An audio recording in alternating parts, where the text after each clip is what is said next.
The coastal highway stretched endlessly before Leah Parker's windshield, a ribbon of asphalt bordered by darkness on one side and the infinite black of the ocean on the other. It was past midnight, and the road belonged to her alone. No headlights behind, none ahead. Just the rhythmic crash of waves against the cliffs below, and the soft hum of her aging sedan's engine.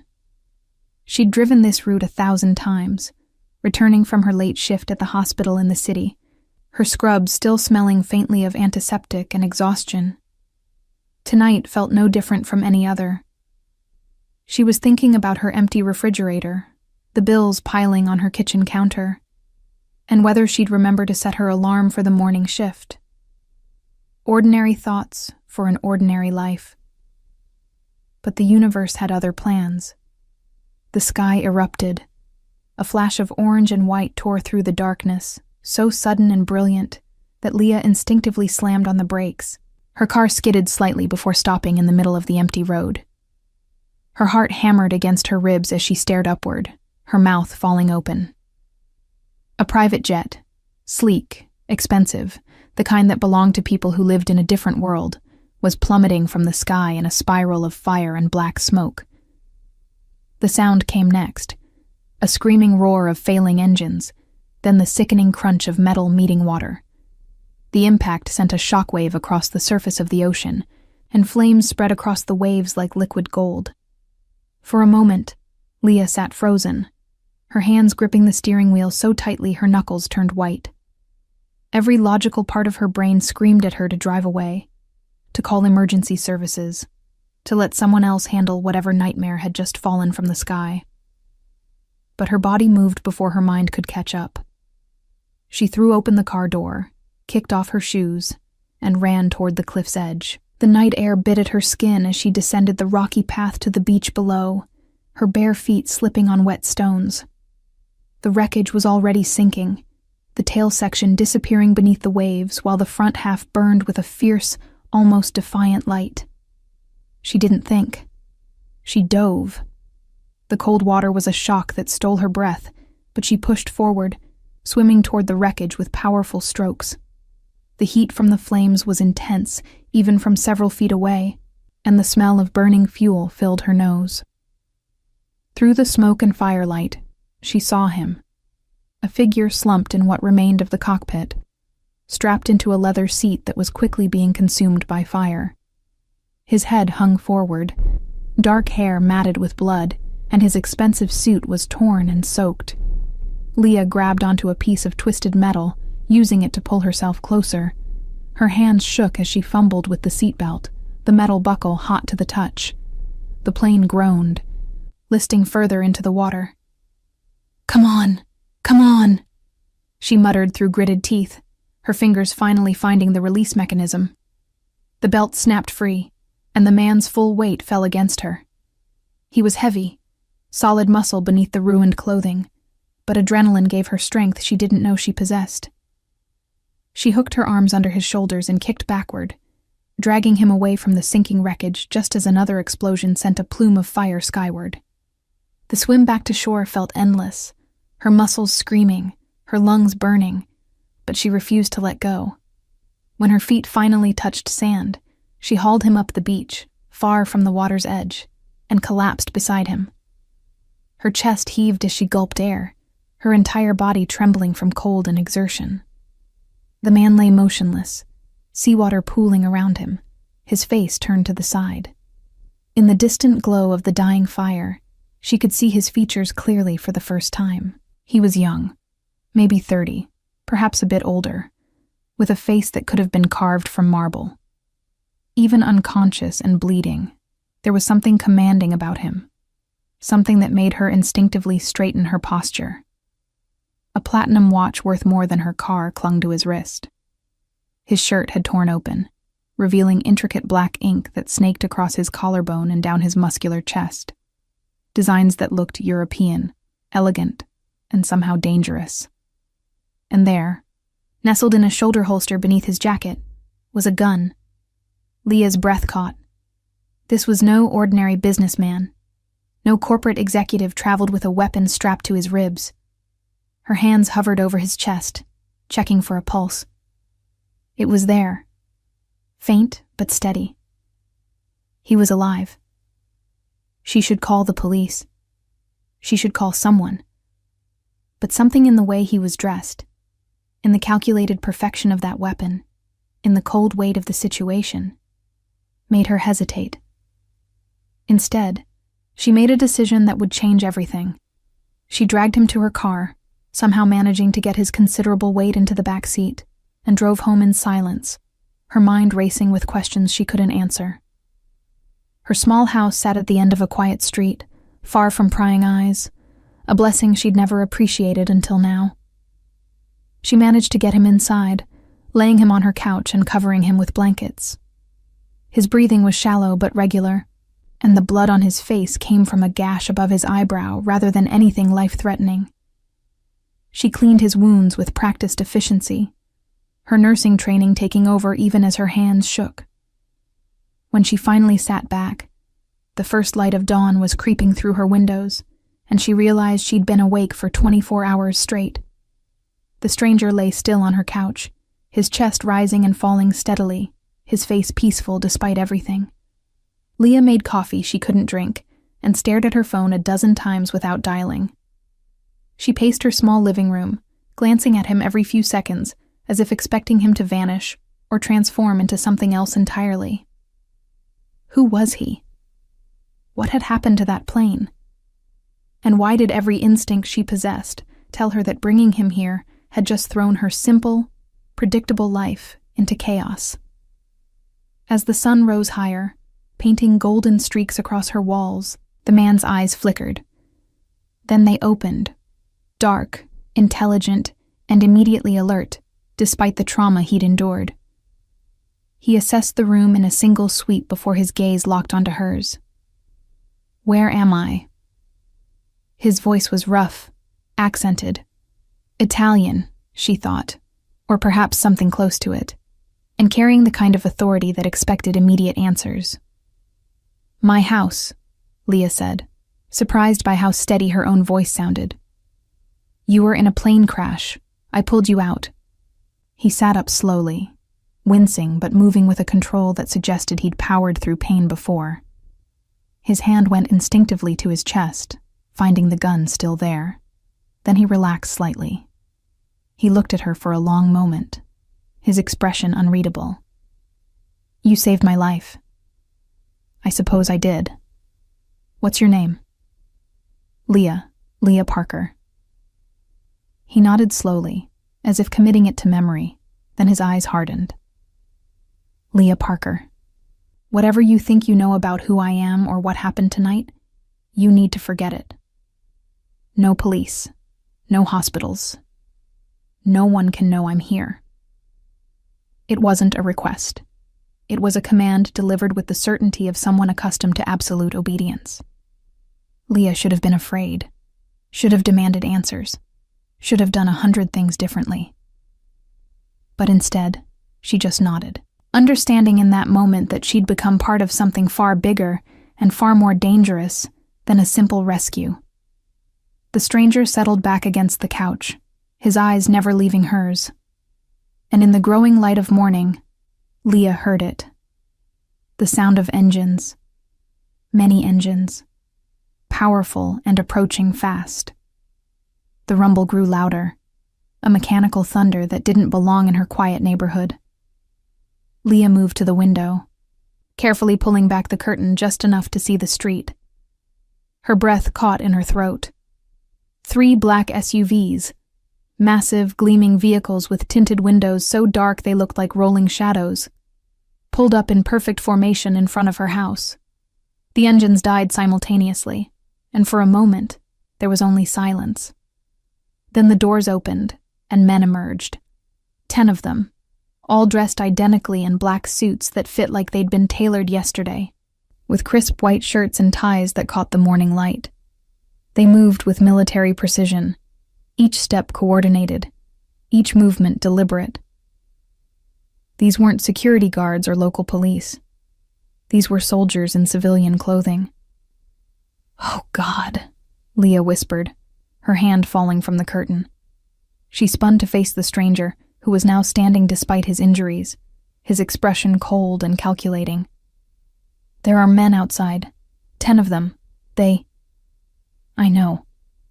He moved to the window with surprising speed, glancing out with the practiced efficiency of someone who'd assessed threats 1,000 times before. A ghost of a smile touched his lips. "They're mine." "Yours?" Leah's voice rose an octave. "What do you mean they're yours?" Before he could answer, there was a sharp knock at the door. Not the friendly tap of a neighbor or the authoritative pound of law enforcement, but something in between, respectful, yet unyielding. The stranger straightened, wincing slightly as the movement pulled at his injuries.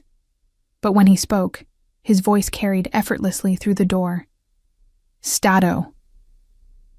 The single word, Italian for status, hung in the air.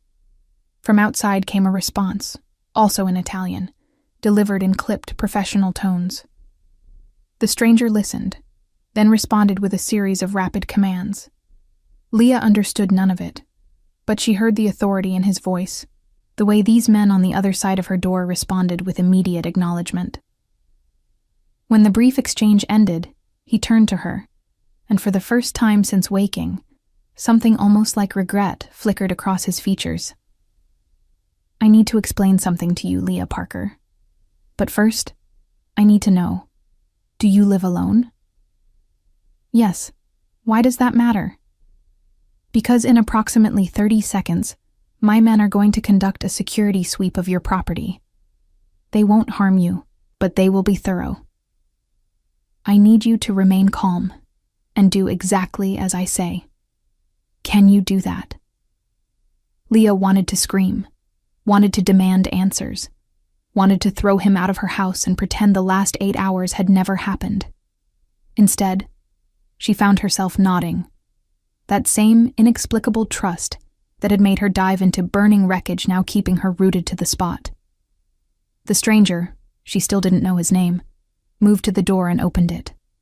Immediately, 2 of the suited men entered, their eyes sweeping the room with professional efficiency. They barely glanced at Leah, their attention focused entirely on their employer. One of them, a man with silver streaks in his dark hair and a scar running from his temple to his jaw, stepped forward. "Boss, siamo qui per portarti via. Il dottore è in attesa." The man's Italian was rapid, but Leah caught the word dottore, doctor. "Non ancora," the stranger replied, holding up a hand. "C'è qualcosa che devo fare prima." The scarred man's eyes flicked to Leah, then back to his boss. Whatever unspoken question hung between them was answered with a slight shake of the stranger's head. The man nodded and gestured to the others, who spread through the house with silent efficiency. Leah heard them moving through her bedroom, her bathroom, even checking her small backyard. Within minutes, they regrouped in the living room, each offering a brief nod that apparently signified, "All clear." The stranger turned to Leah, and this time when he looked at her, she saw something new in his eyes, a combination of respect and concern. "You need to sit down for what I'm about to tell you." "I think I'd rather stand." A slight smile. "Fair enough." He gestured to the men surrounding them. "These men work for me. They've been searching for me since my plane went down last night. By now, they've likely eliminated any trace of the crash.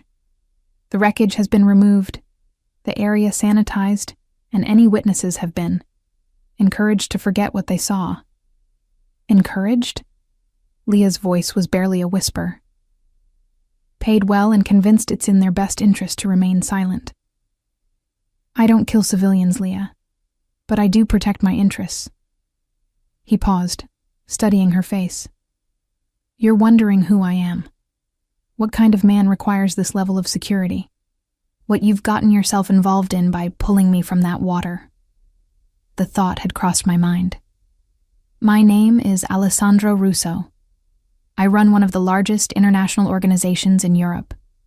We handle various enterprises, some legal, many not. I have enemies who would pay millions to see me dead, which is why last night's crash was no accident. Someone tried to kill me, and they very nearly succeeded."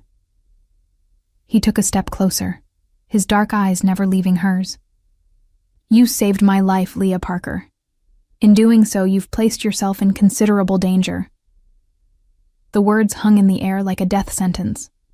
Leah felt her legs weaken, and despite her earlier defiance, she sank into the nearest chair. "What kind of danger?" "The kind where people who want me dead will want to know how I survived. They'll investigate.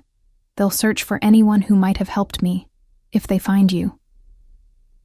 He didn't finish the sentence. He didn't need to. "So what happens now?" Leah asked, surprised by how calm her voice sounded, despite the terror coursing through her veins.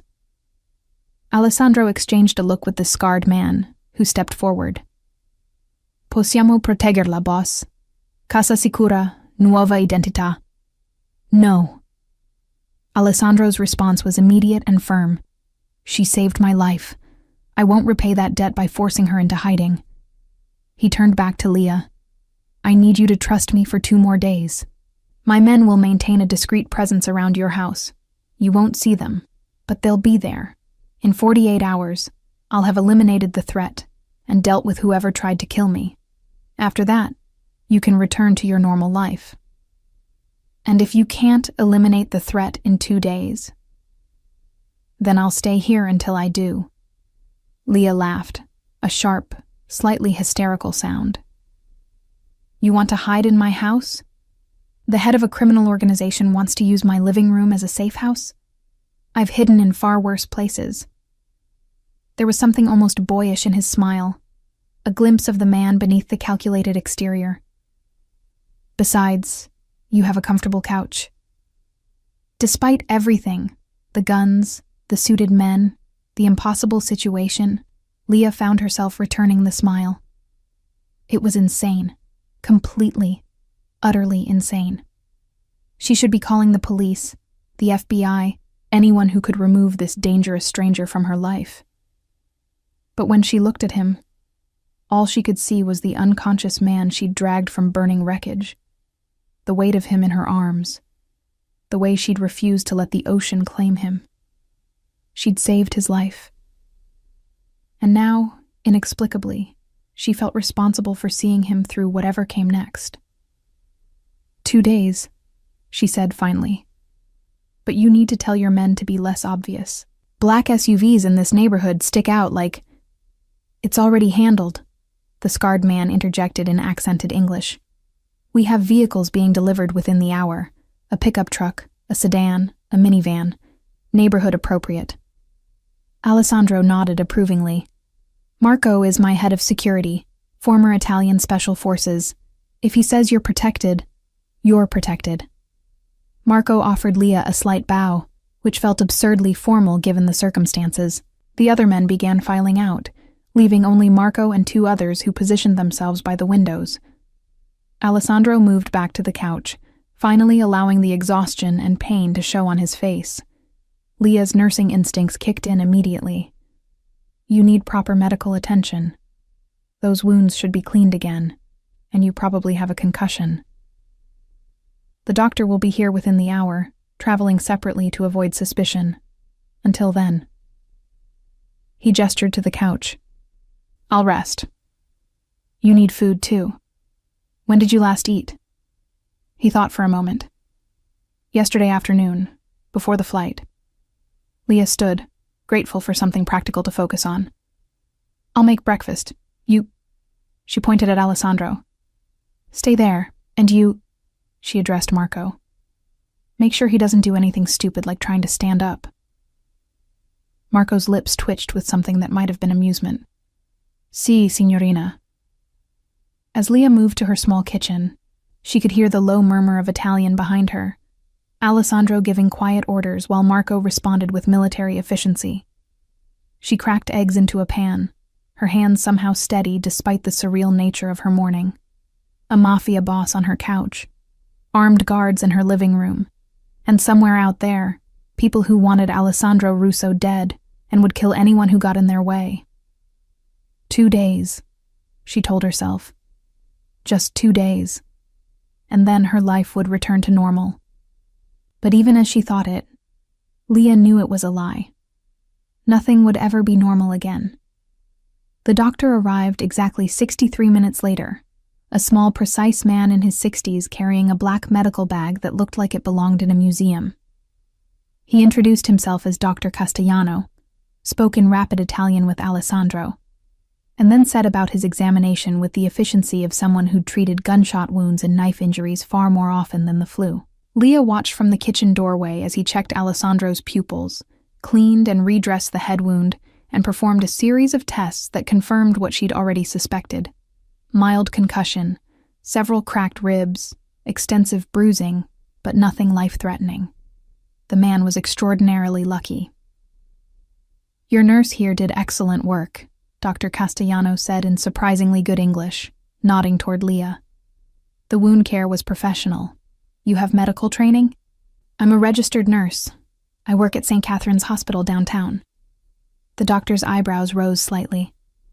"Fortunate for our friend. Another hour in that water and hypothermia would have claimed him regardless of the injuries." He packed his instruments with meticulous care. "I'm leaving antibiotics, pain medication, and detailed instructions. Change the dressings twice daily. No strenuous activity for at least a week. Though I suspect he'll ignore that advice."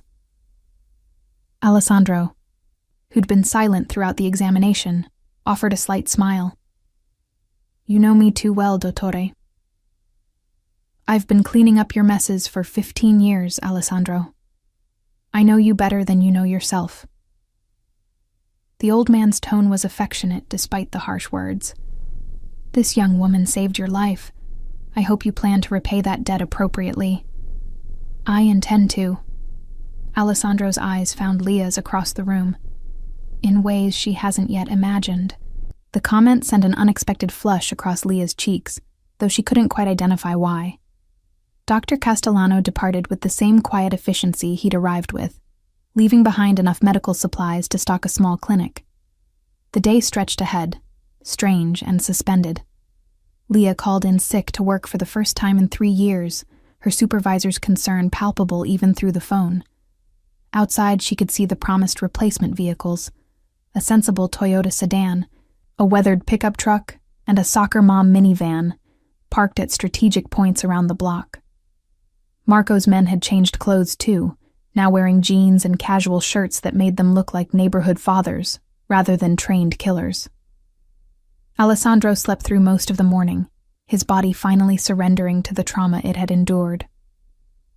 Leah found herself watching him more often than she should, studying the harsh lines of his face that softened slightly in sleep, the way his hand occasionally moved to his chest as if checking for the weapon that Marco had temporarily confiscated for cleaning. He was beautiful in a way that felt dangerous, the kind of beautiful that got people into trouble.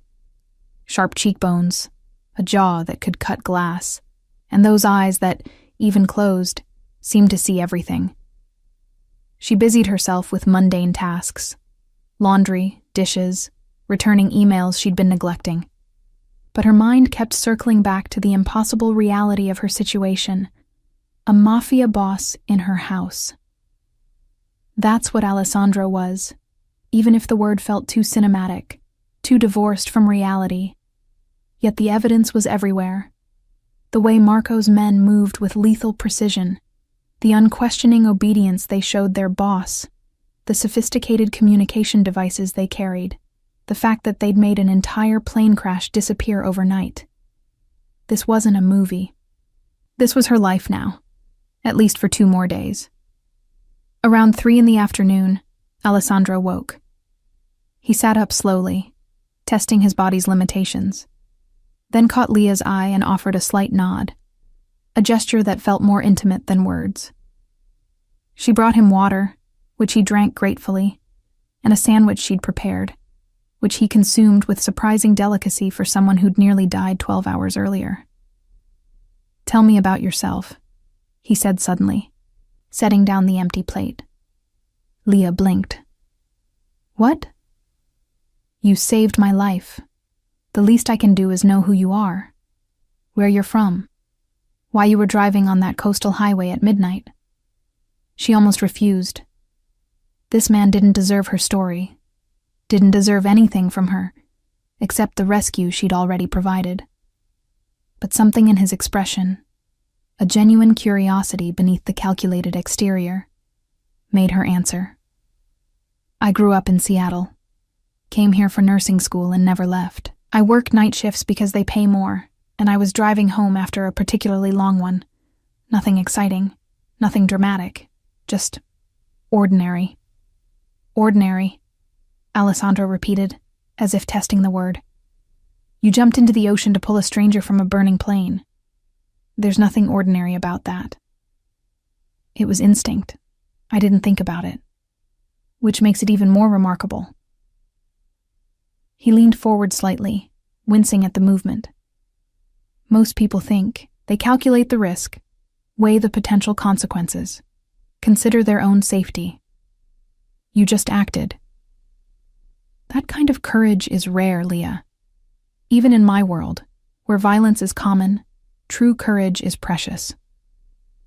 Your world. Leah sat across from him, finally asking the question that had been burning in her mind all day. What exactly is your world, Alessandro? You said you run an organization. What does that mean?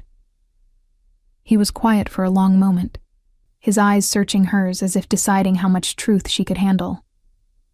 I run a network that spans 12 countries across Europe and parts of Asia.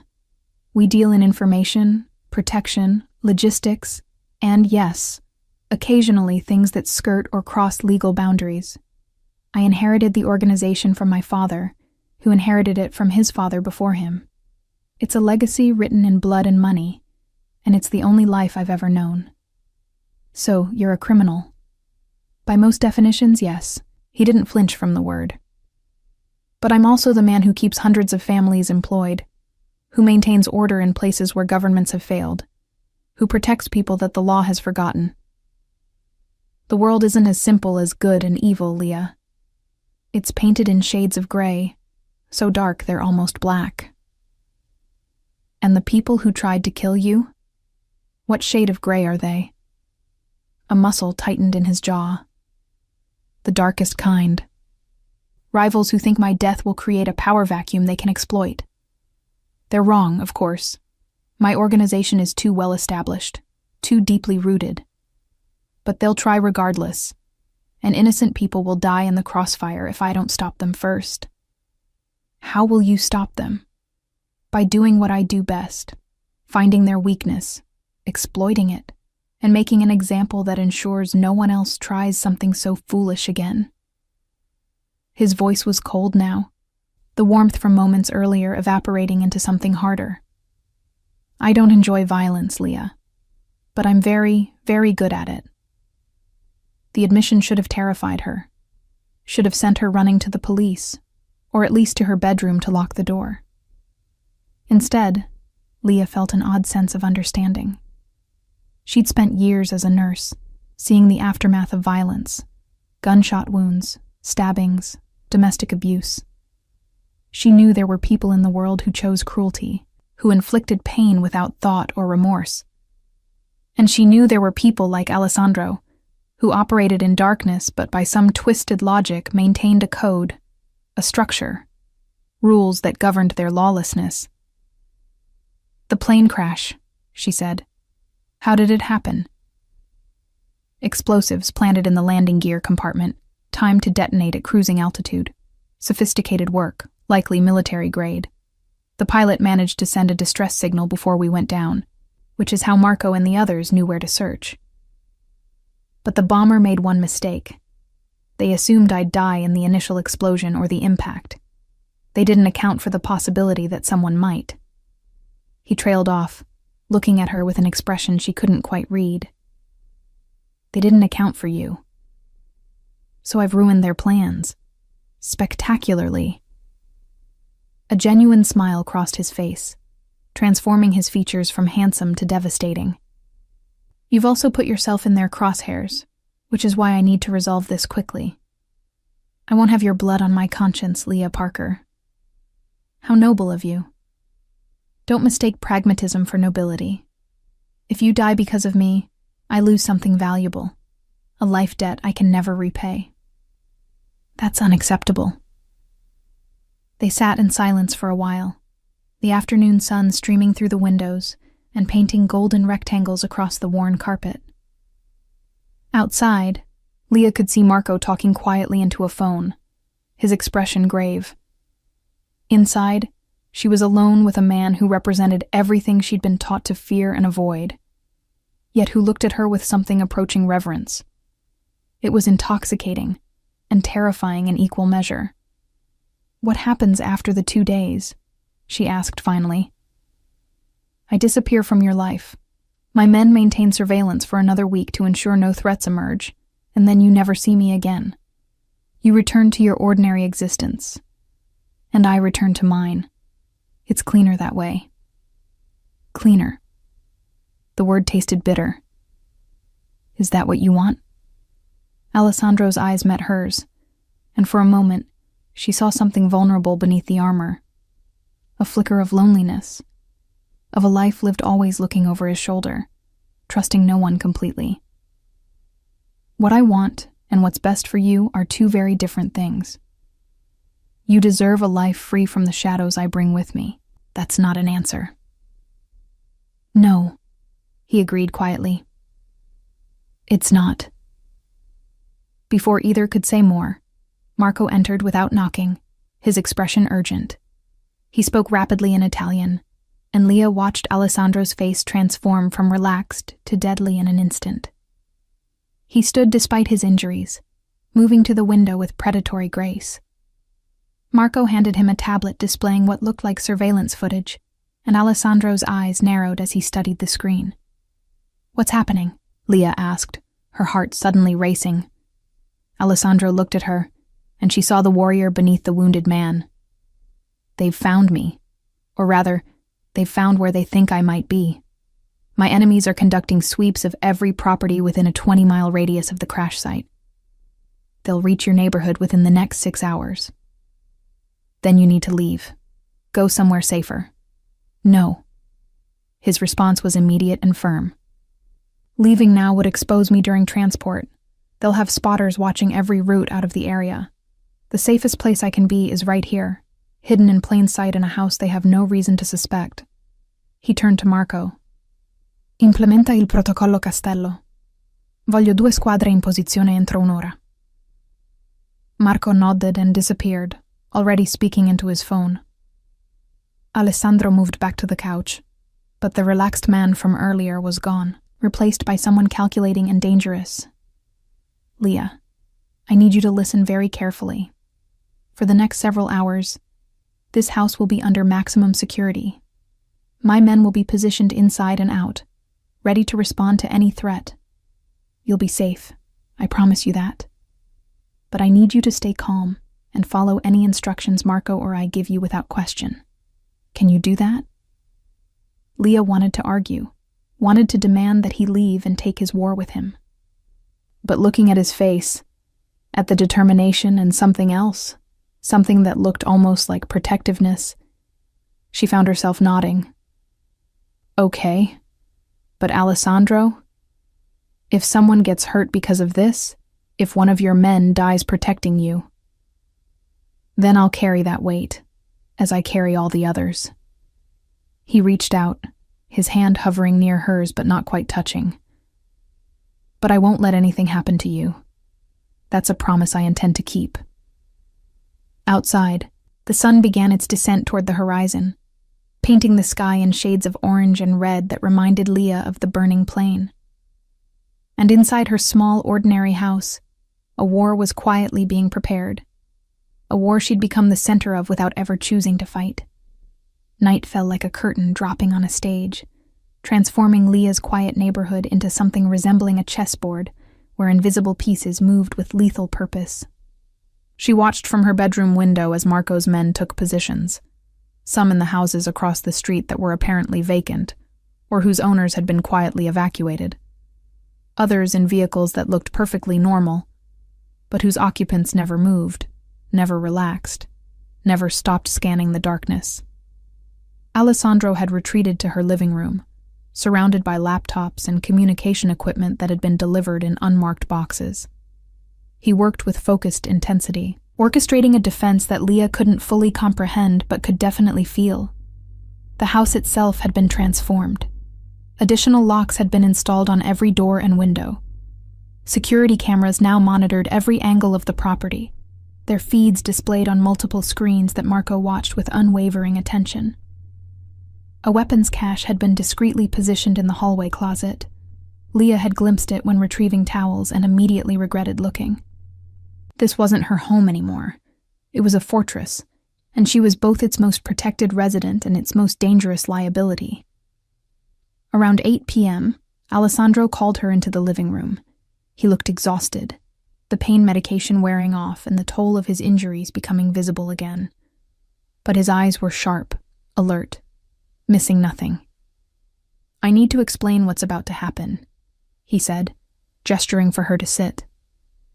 "In approximately 2 hours, a convoy will pass through this neighborhood conducting what appears to be a routine patrol. They're actually searching for me, using thermal imaging and other surveillance technology. My men will be creating false signatures 3 blocks away to draw their attention. But there's a chance they'll still scan this house. And if they do?" Leah's voice was steadier than she felt. "They'll see exactly what they expect to see. A single woman at home, watching television, going about her normal evening routine. Marco has rigged a system that will mask my heat signature and that of the additional men inside. To their equipment, this house will appear completely ordinary. But Leah," his voice softened slightly, "you need to actually be doing those normal things. Can you sit in front of the television for 2 hours, acting relaxed and natural, knowing that men with guns are scanning your house?" She wanted to say no, wanted to scream that none of this was normal, that she was a nurse who saved lives, not someone who played spy games with criminals. But instead, she thought of the man she'd pulled from the ocean, the weight of him in her arms, the way his heart had still been beating when every logical outcome said it shouldn't be. She'd saved him then. She could protect him now. "I can do it," she said. "But you need to tell me something first. The truth, Alessandro. Are we going to survive tonight?" He looked at her for a long moment, and she saw him make a decision, to trust her with honesty, rather than comforting lies. "I don't know. My enemies are powerful, well-resourced, and motivated. But I'm still alive, which means I'm either very lucky or very good. Probably both. And I have something they don't expect. You, a woman with no connection to my world, in a house they have no reason to suspect. That advantage might be enough. Might be. It's the best I can offer." Leah nodded and moved to the couch, turning on the television to a random sitcom, whose laugh track felt obscene given the circumstances. Alessandro retreated to the darkened hallway, just a shadow among shadows. Marco and his men became invisible, their presence erased so completely that if Leah hadn't known they were there, she would have believed herself alone. The wait began. The first hour passed with agonizing slowness. Leah forced herself to watch the television, to laugh at appropriate moments, to get up once to make tea, and then return to her spot on the couch. She felt the weight of eyes on her, not just the surveillance equipment outside, but also Alessandro watching from the darkness, Marco monitoring every screen, the men positioned throughout the house ready to transform from invisible to lethal in an instant. Her hands shook slightly as she lifted the teacup, but she hid it well, tucking them beneath a throw blanket. At exactly 9:47 p.m., Marco's radio crackled with a brief, coded message. The convoy was 3 blocks away. Leah forced herself to breathe normally, to not look toward the windows, to keep her eyes on the television screen, even though she couldn't have said what show was playing. Outside, she heard the low rumble of heavy vehicles, military-grade SUVs, Alessandro had explained, equipped with technology that cost more than most houses. They were moving slowly, methodically, scanning each property as they passed. 2 blocks away, 1 block, then directly outside. The vehicles stopped. Leah's heart hammered against her ribs so hard she was certain the surveillance equipment would detect it, would mark her as abnormal, would trigger an investigation that would end with bullets and blood. But she didn't move, didn't flinch, just sat on her couch, watching television, occasionally sipping tea that had long since gone cold. In the hallway, Alessandro remained perfectly still, a statue carved from darkness and discipline. The seconds stretched into eternities. Then, after what felt like hours but was probably only 3 minutes, the vehicles moved on. The rumble of engines faded into the distance, leaving only silence and the pounding of Leah's pulse in her ears. She waited, not daring to move until Alessandro finally stepped into the light.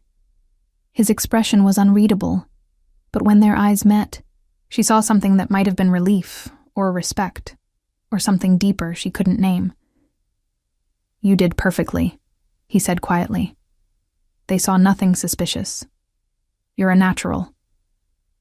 "I never want to be a natural at this," Leah replied, her voice shaking now that the immediate danger had passed. "This isn't my world, Alessandro. I save lives in hospitals, not—" She gestured helplessly at the surveillance equipment, the hidden weapons, the war being waged in her living room. "I know." He moved closer, sitting carefully on the opposite end of the couch, maintaining distance, but somehow feeling nearer than before.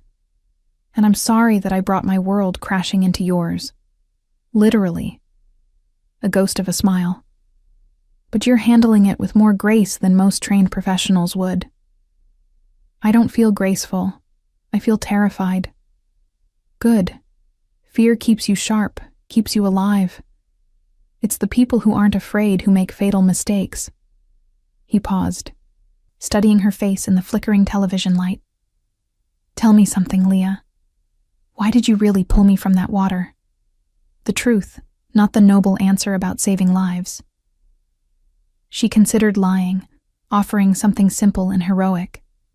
But he'd been honest with her, brutally so, and she found herself returning the favor.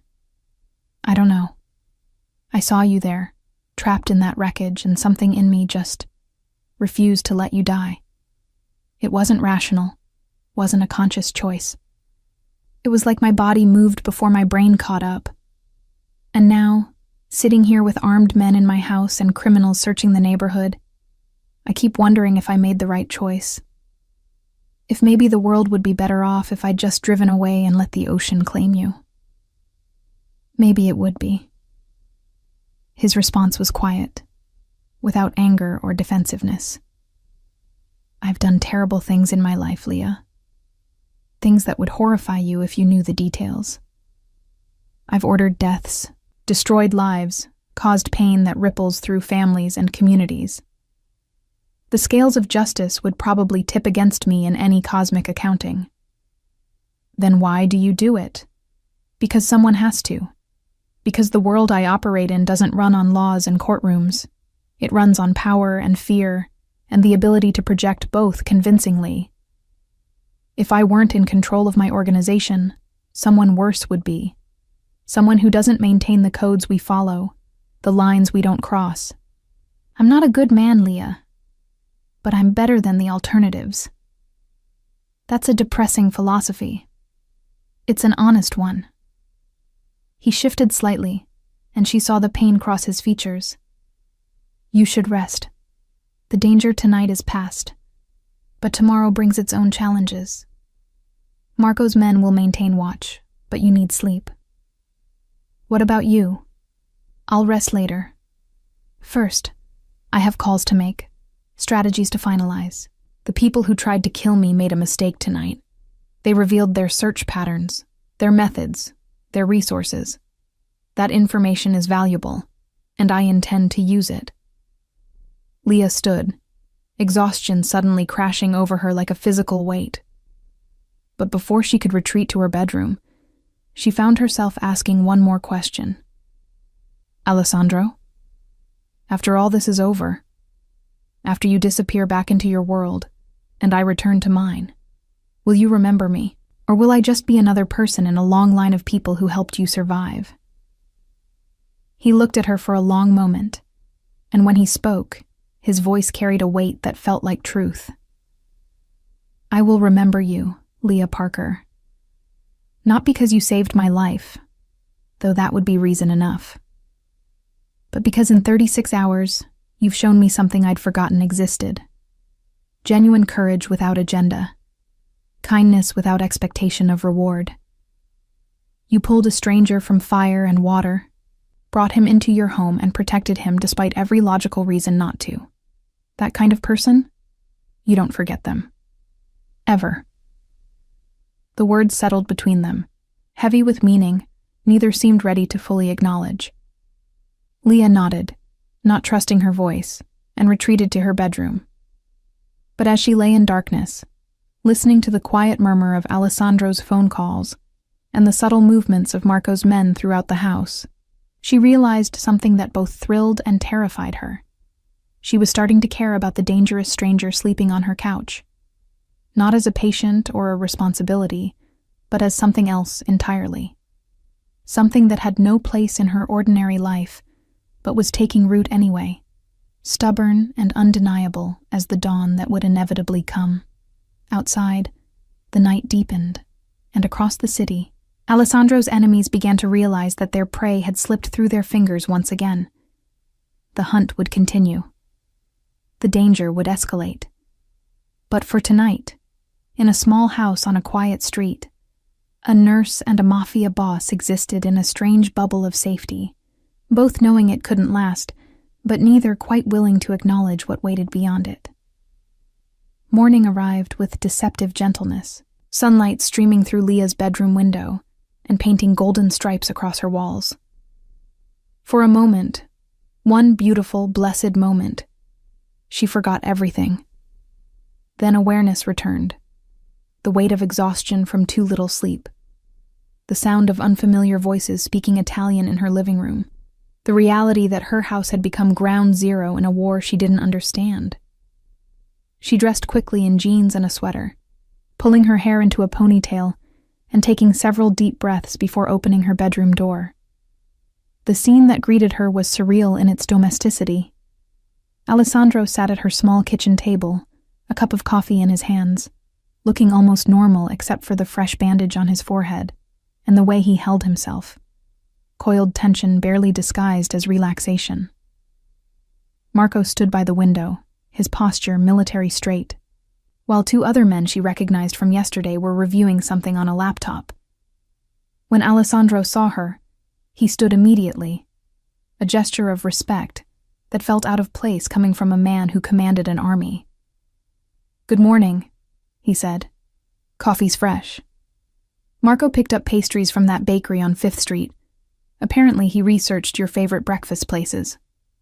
Leah blinked, looking at Marco, who shrugged with what might have been embarrassment.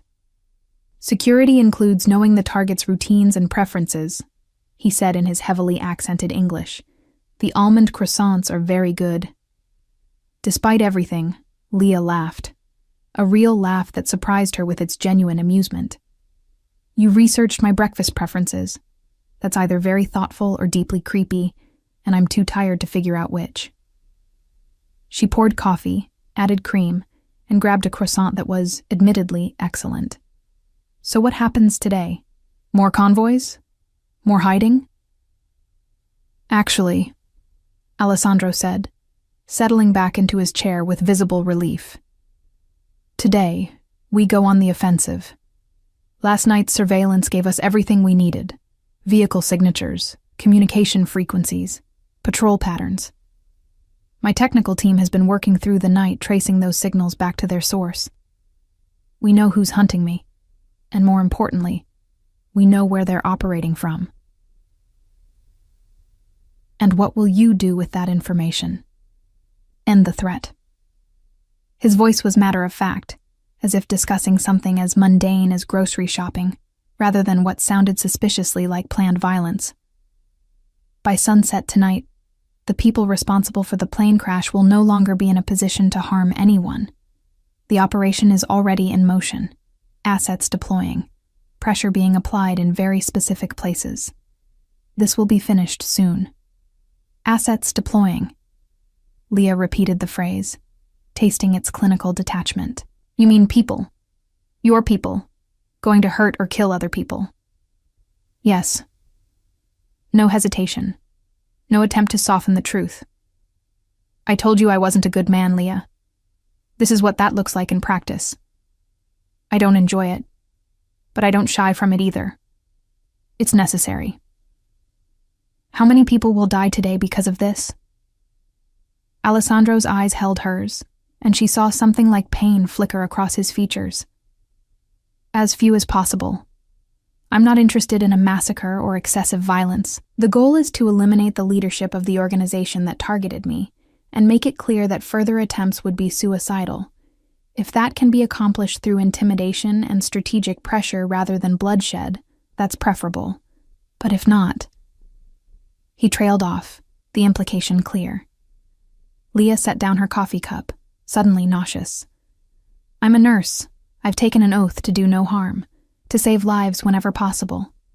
Everything you're describing goes against everything I believe in. I know, which is why I'll never ask you to be part of it, never expect you to condone it or assist with it. Your hands stay clean, Leah. That's non-negotiable. He leaned forward slightly, his expression intense. But I won't lie to you either. I won't pretend to be something I'm not, or that my world operates by your rules. This is who I am. This is what I do.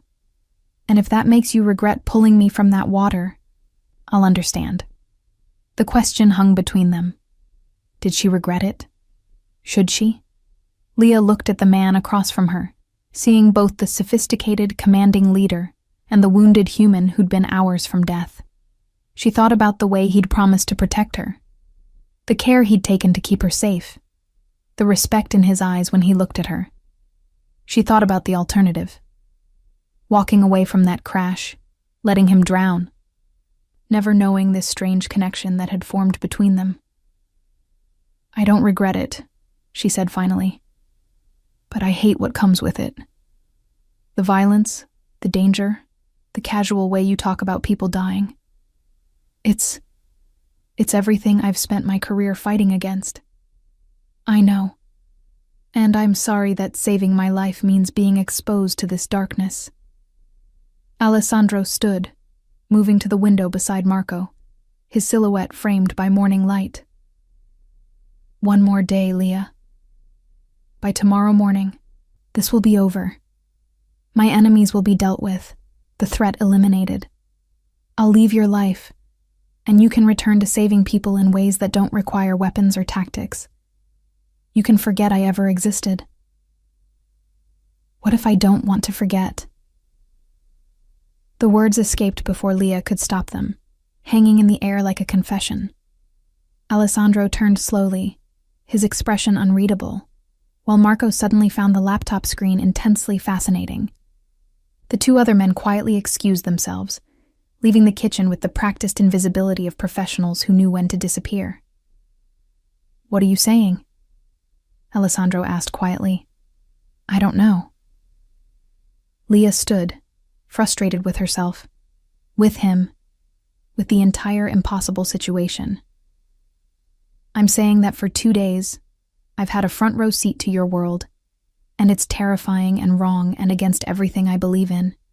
But I've also seen the way you protect the people under your command, the loyalty they show you, the code you operate by even when it would be easier not to. You're not a good man by conventional standards, but you're not the monster you pretend to be either. Aren't I? Something bitter crept into his voice. You've seen my war room, Leah, not my battlefield. You haven't watched me put a gun to someone's head and pull the trigger without hesitation. You haven't seen the aftermath of my orders. The bodies, the widows, the children who grow up without fathers, because I deemed their deaths necessary. Don't mistake efficiency for humanity. I'm not. I see exactly what you are.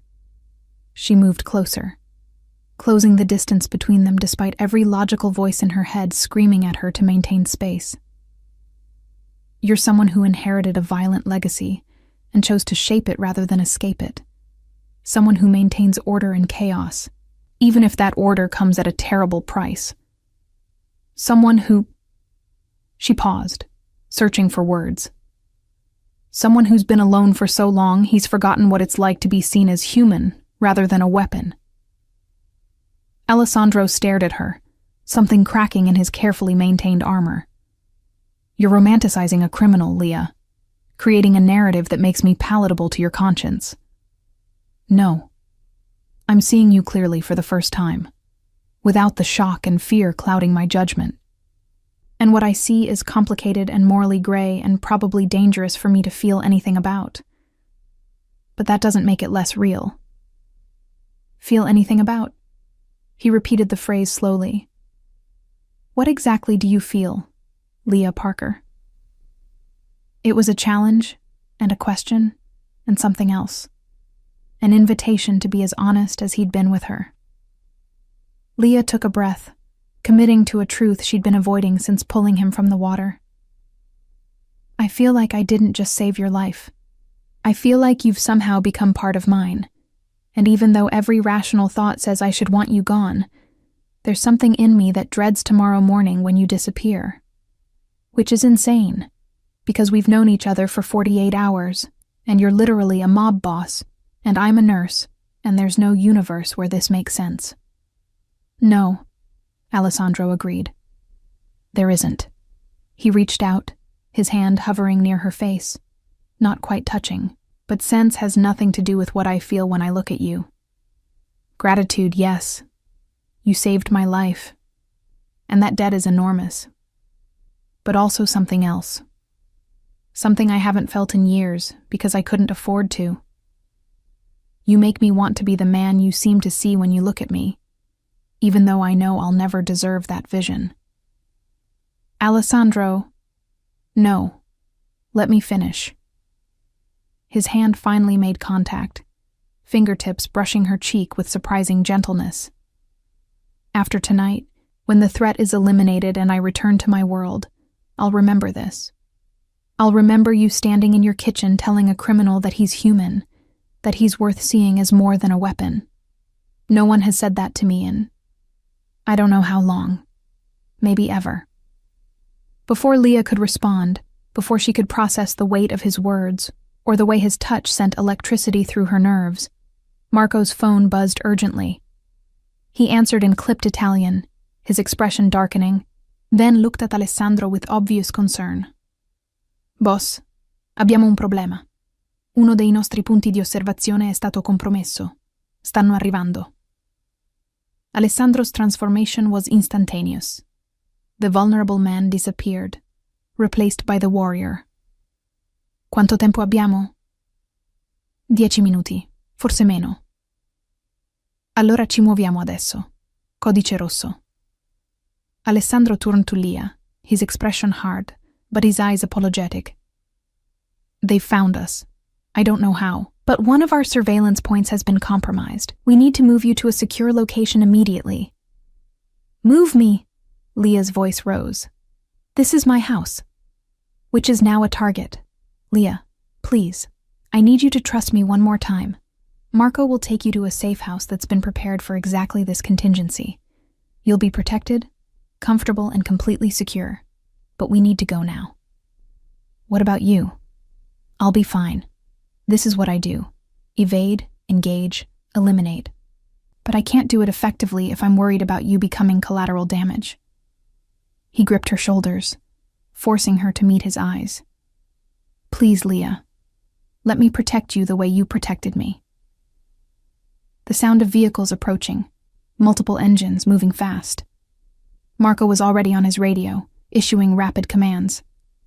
Outside, Leah could see Marco's men taking defensive positions, their casual disguises abandoned in favor of tactical readiness. This was really happening. Her quiet, ordinary life was about to become a battlefield. Okay, she said, the word coming out small but steady. Okay, I'll go. But Alessandro... She grabbed his hand, surprising them both. You survived this.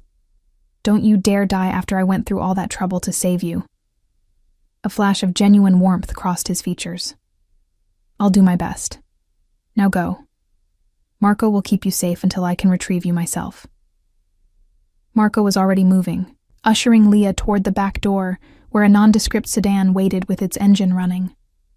She looked back once, seeing Alessandro standing in her kitchen, transformed into something simultaneously beautiful and terrifying, a warrior preparing for battle. Then Marco's hand was on her arm, gentle but insistent, and she was being guided into the car.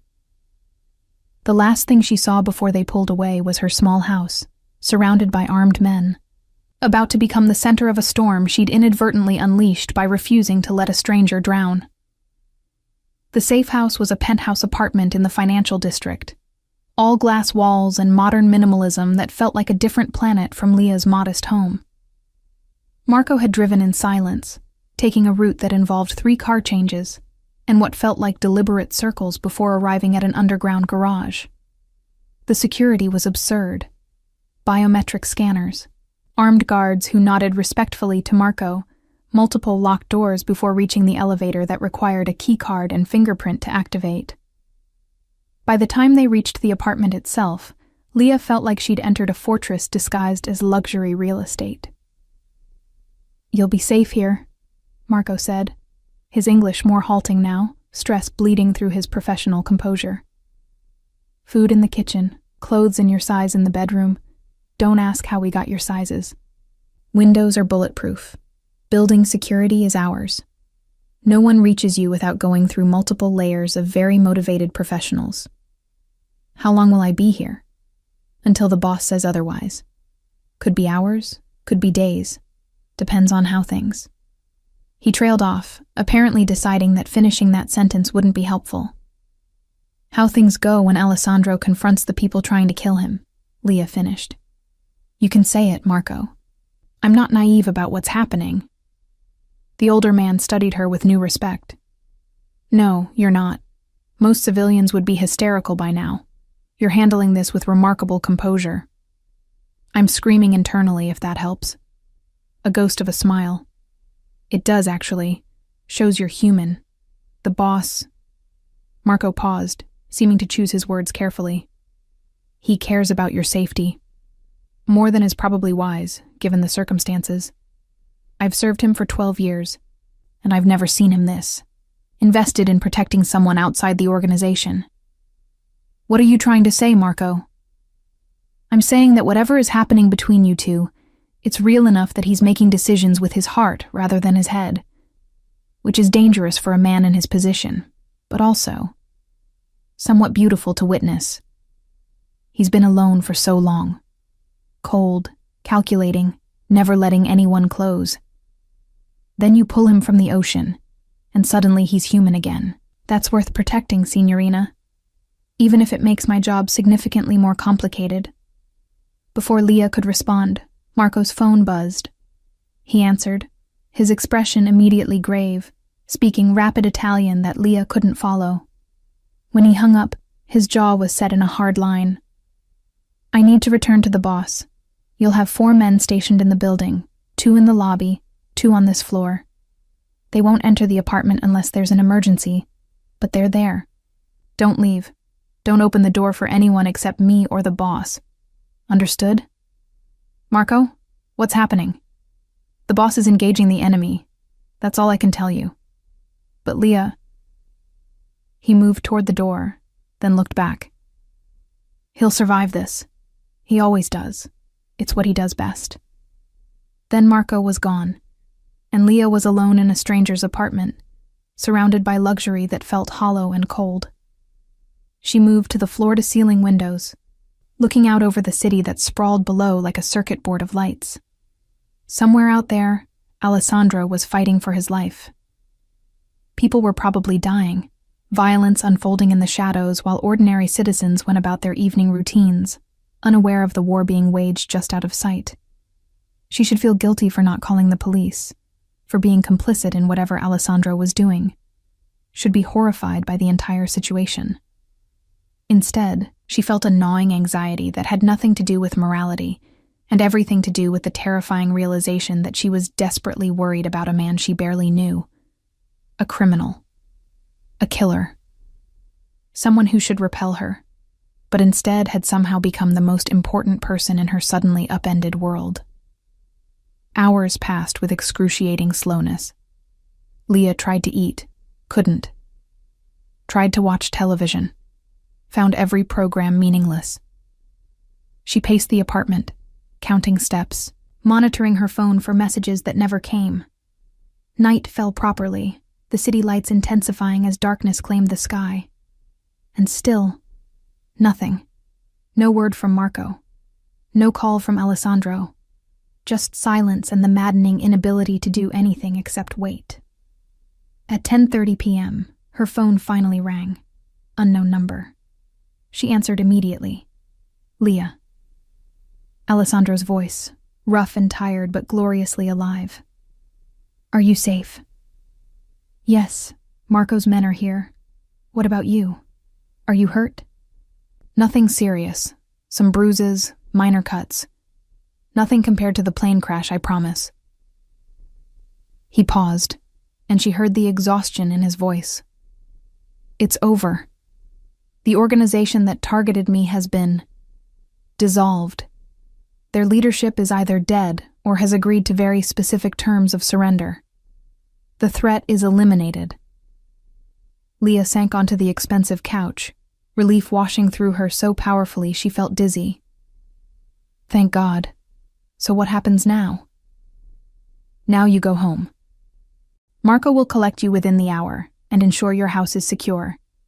The surveillance equipment will be removed, the additional security measures dismantled. By tomorrow morning, it will be as if none of this ever happened. And you? Silence on the other end, heavy with unspoken words. Then, I return to my world. You return to yours. It's better this way, Leah. Cleaner. Safer for you. Is that really what you want? What I want is irrelevant. What's best for you is all that matters. That's not an answer, Alessandro. That's a deflection. Leah stood, anger suddenly cutting through her relief. You don't get to make that decision unilaterally. Not after everything that's happened. Not after what you said in my kitchen about how I make you feel. Leah. No. You listen to me for once. I know your world is dangerous. I know being close to you means accepting things I've spent my life opposing. I know there's no logical reason for this connection between us to exist. But it does exist. And you walking away because you've decided it's better for me is just you being afraid. Afraid? His voice sharpened. Of what, exactly?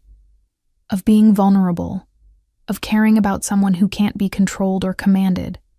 Of having a weakness that your enemies could exploit. You're not protecting me by leaving, Alessandro. You're protecting yourself from having to feel anything real. The silence that followed was so long that Leah thought he might have hung up. Then he spoke, his voice low and raw in a way she'd never heard before. You're right. I am afraid. Terrified, actually. Because everyone I've ever cared about has either been hurt because of me or used against me. My mother died in an attack meant for my father when I was 15. The woman I loved in my 20s was kidnapped and traumatized by rivals trying to force my hand. I learned early that caring is a liability in my world, that love is a weapon pointed at your own heart. So yes, I'm afraid. Afraid that getting close to you will put you in danger I can't always prevent. Afraid that I'll be the reason something terrible happens to you. And I'm afraid too, Leah replied, her voice gentler now. Afraid that letting you walk away means never knowing what we could have been. Afraid that I pulled you from the ocean just to lose you to your own fear. But Alessandro, I didn't save your life just so you could waste it being alone. What are you suggesting? I'm suggesting that you stop deciding what's best for me and let me make my own choices. I'm suggesting that maybe, just maybe, we try to figure this out together instead of you making grand, noble gestures that leave us both miserable. I'm suggesting... She took a breath, committing fully. I'm suggesting that you come to the safe house tonight. That we talk, really talk, about what happens next. not as a criminal and the woman who saved him, but as two people trying to navigate something neither of us expected. That's dangerous. Everything about you is dangerous. But I jumped into burning wreckage to save you. So clearly I'm not great at avoiding danger when it matters. She heard him laugh, a real laugh, surprised and genuine. You're extraordinary, Leah Parker. Absolutely extraordinary. Is that a yes? It's a yes. I'll be there within the hour. But Leah, what I said about my world being dangerous, about the risks of being close to me, that wasn't an exaggeration. If we do this, if we try to make something work between us, you need to understand that your life will never be simple again. There will always be security concerns, always be risks, always be parts of my life I can't share, or that you won't want to know about. I know, and I'm scared of that. But I'm more scared of the regret I'll feel if I don't at least try. Then I'll see you soon. And Leah, thank you. For saving my life, yes. But more importantly, for reminding me that I have a life worth saving. The line went dead. Leah stood in the center of the luxurious apartment, her heart racing, her mind whirling with the magnitude of what she'd just done. She'd essentially agreed to try to build something with a mafia boss, a criminal. Someone whose daily life involved decisions she'd find morally reprehensible. It was insane. Reckless. The kind of decision that romance novels were written about because it was too improbable for real life. But she'd also never felt more alive. 53 minutes later, she counted every one. There was a knock at the door. Through the peephole, she saw Alessandro, cleaned up but showing signs of the night's violence. A fresh bruise on his jaw, torn knuckles on his right hand, exhaustion carved into every line of his face. She opened the door, and for a moment they just looked at each other, the weight of everything unsaid hanging between them. Then he stepped inside, closing the door behind him, and said quietly, "I've been thinking about what you said, about being afraid, about making decisions for you instead of with you. You're right. I've spent so long controlling everything, managing every variable, that I forgot what it's like to trust someone else with something as precious as vulnerability." "And now?" Leah asked, her voice barely above a whisper. "Now I want to try. I want to see if we can make this work, despite every logical reason it shouldn't. I want to—" He paused, seeming to search for words. "I want to know what it's like to be with someone who sees me as human rather than a weapon. Someone who risked her own life to save mine, without knowing who I was or what I could offer in return. Someone who looks at me with hope instead of fear." Leah closed the distance between them, her hand finding his damaged one, careful of the torn knuckles. "Then let's try. No promises, no guarantees, just two people figuring it out as we go." "That's terrifying." "Good. Fear keeps you sharp, keeps you alive. Someone very wise told me that recently." Alessandro smiled, the first truly unguarded smile she'd seen from him, and raised her hand to his lips, kissing her knuckles with old-world courtesy that should have felt ridiculous, but instead made her breath catch. "You're going to completely upend my life, aren't you?" "Probably. Is that okay?" "It's more than okay. It's exactly what I need, even if I didn't know it until you pulled me from that burning wreckage." He drew her closer, his free hand coming up to cup her face with surprising tenderness. "You saved my life, Leah Parker. But I think you might have saved more than that. You reminded me that underneath the violence and strategy and calculated ruthlessness, I'm still capable of feeling something real. That's a gift I can never adequately repay." "You can start by kissing me," Leah said, surprising herself with her boldness. Alessandro's eyes darkened, and he leaned down, his lips meeting hers with a gentleness that contrasted sharply with everything she knew about him. The kiss was soft at first, tentative. two people exploring unfamiliar territory. Then it deepened, becoming something more intense, more honest, a promise of things to come, of complications and challenges and a connection that defied every logical objection. When they finally broke apart, both breathing heavily, Alessandro rested his forehead against hers. You realize this won't be easy. There will be times when you hate what I do, when my world intrudes on yours in ways you can't ignore. Times when you question whether this was the right choice. I know. But Alessandro, I'd rather face those challenges with you than spend the rest of my life wondering what might have been if I'd been brave enough to try. Then we try. Together. Outside the windows, the city continued its endless rhythm. Millions of people living ordinary lives, unaware of the extraordinary bargain being struck in the penthouse apartment. Two people from impossibly different worlds, connected by a moment of courage in fire and water, choosing to see where that connection might lead. It was improbable, dangerous, and completely illogical. It was also, Leah realized as Alessandro pulled her close again, exactly what she wanted. The end of one story, and the beginning of another, one written not in blood and violence alone, but in the stubborn determination of two people to find something real in a world that offered little room for such luxuries. One written in the flames that brought them together, and the dawn that promised, despite everything, a chance at something neither had expected, but both desperately needed.